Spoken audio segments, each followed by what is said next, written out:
Do you want a certificate of being a victim? Why me? Why me? Karma? Maybe you were bad in a past life. Maybe it's bad luck. Maybe it's your genetic code. Maybe it's where you were born. Maybe your life could have been a lot worse. Do you want me to say, you're right, there's nothing you can do? You're gonna die alone, alienated.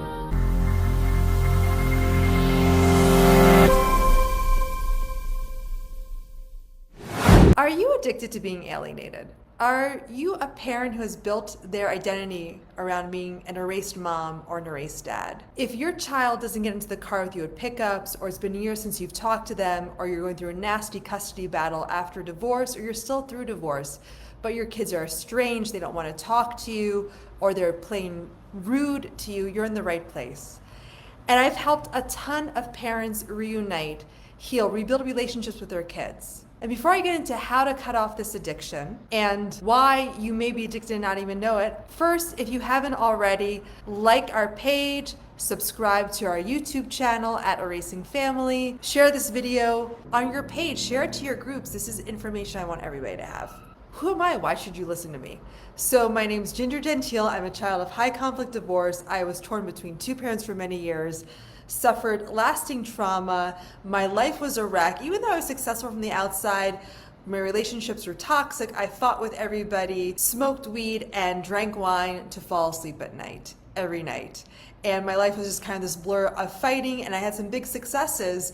And I was so alienated, so caught up in this, that I even made a movie about divorce and parental alienation, how it affected kids. And I had no idea it had anything to do with me. I was just like, oh, I wish my dad had fought harder for me. That is how crazy this can get. And after I made the movie, Erasing Family, all these parents started to contact me saying, Ginger, can you help me reunite with my kids? And at first I was like, no, I'm a filmmaker, I don't do that. And then I was like, well, maybe I can help. And I helped one dad and one mom, another dad, another mom. And now this is what I do full time. I help solve generational trauma so you, the alienated parent, step-parent, or grandparent, can live your best life, which attracts your kid back like a magnet, but also you're breaking a generational cycle of trauma. This is so important. We cannot ask our kids to heal if we do not heal first. I noticed this with a lot of the parents who I've helped heal and reunite with their families. And there's kind of two types. So the type that reunites fast, the type of alienated parent who can see change right away, it has no dependency on how alienated their kid is or even how severe the alienation is or how long it's been, which really surprised me when I started to do this work. Because I would often be like, I think yours is a really tough case. I'm not sure if I can help you, but I'll give it a shot. And a lot of times those parents reunited. I remember one dad who reunited with 3 children, a 7-year-old he had no rights to see in court, and 2 adult children after one call with me. And then also parents who had contact with their kids, who didn't know where their kids were, had a court order, things weren't as bad, and it took them a lot longer. Or some would give up. And I was like, what's going on here?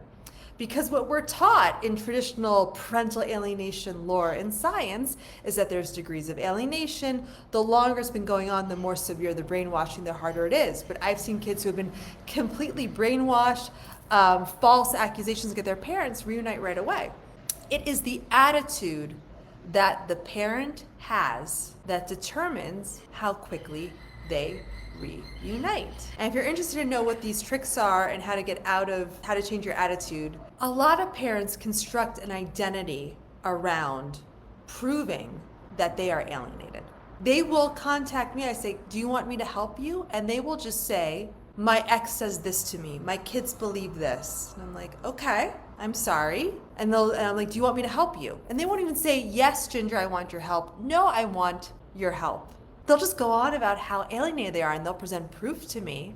And I was like, what can I do with this proof? Do you want a certificate of being a victim? And I see someone who just joined. We were talking about this yesterday, certificate or reward or diploma of being a victim. And as if you can prove to the right person that you are a victim, something will magically change. Are we addicted to following our kids on social media? Are we addicted to sending them text messages? I've worked with parents who've been sending gifts to the kid's house, and the kid's an adult, for years now. They send text messages for years and they don't get a response. And they just say, you gotta drip love. You gotta drip love. That's part of it, but we can become addicted to dripping love and not getting a response. And I know this because I've asked parents, what would happen if your kid responded? And they'd go, oh my God, I'd be freaked out. What would happen if your kid knocked on the door? I wouldn't know what to do.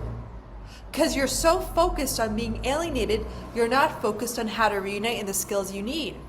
And you might say, oh, I would definitely know. What parent wouldn't know what to do if their child knocked on the door? And the mother said, well, of course I didn't open it because she didn't let me know she was coming in advance.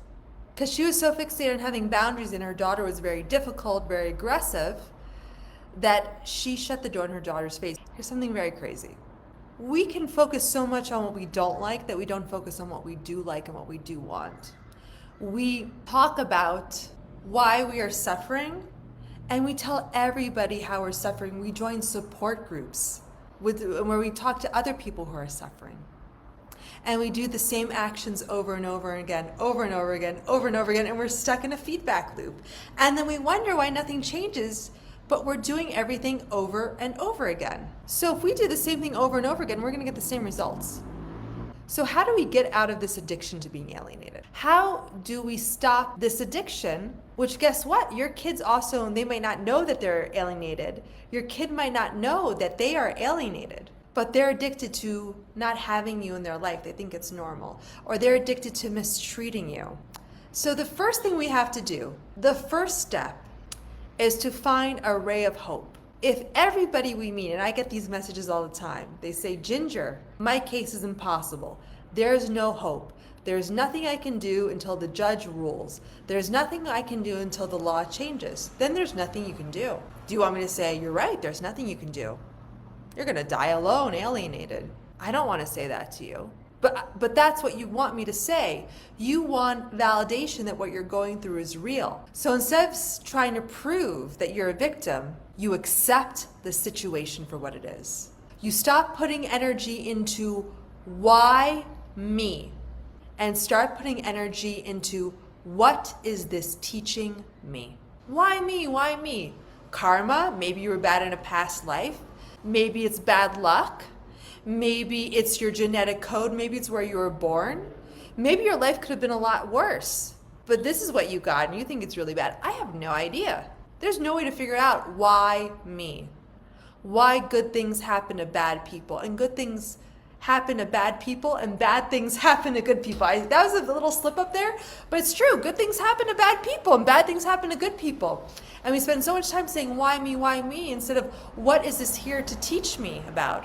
Because this is a school. How can I be the breaker of trauma in my family? 95% or more of the parents who I worked with, who I've taught to reunite, who I've seen, they suffered from alienation in some form as a child, or they had a parent who abandoned them, or they had a parent who died, and the alienator too. Who is the alienator right now? The alienator is your child in 10, 20, 30 years if you don't do anything. Because the alienator was alienated. And this is a hard pill to swallow, and this does not justify their behavior, but if we can understand that they are repeating trauma, and that we're repeating trauma, and that we love this trauma. And this is why so many divorced couples keep fighting for years over stupid stuff. They're addicted to the relationship, and the only way to maintain the relationship is through fighting. Everyone just talks about their case, right? What they want is they want comfort, and that's okay. But you have to trade wanting validation, wanting comfort, to saying, I want to heal, I want to reunite my family. I am the breaker of family trauma. And when you're able to do that, magic begins to happen. And the parents who I've worked with to reunite, one thing that always is just so insane, because a lot of parents are like, well, I can't reach my kids, I have no contact. I'm like, with the parents I work with, their kids reach out to them. Because parents, they love to hear about how the child is alienated, how they suffer, what the other parent does to brainwash them. I'm like, what about learning about how other parents reunite? And that's the difference with the Revive method that I teach, my roadmap course, and my coaching. I don't care if you never learn anything about parental alienation, if you never read a book on it, if you never take a course on it, doesn't matter. I want you to learn how to heal and reunite. I want you to put all of your energy on how can I show up healed. So the first step is you gotta heal yourself. You gotta let hope in. You got to study the people who are reuniting.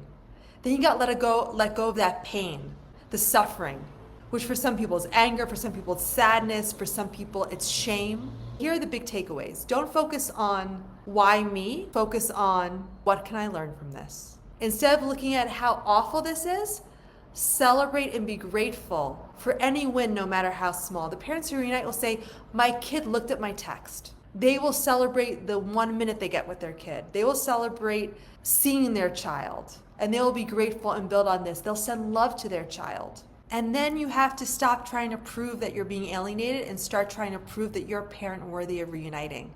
You become a magnet that draws your kids back. You can reunite quickly by taking it slow. Everyone have a good night. I hope you reunite really soon. Bye.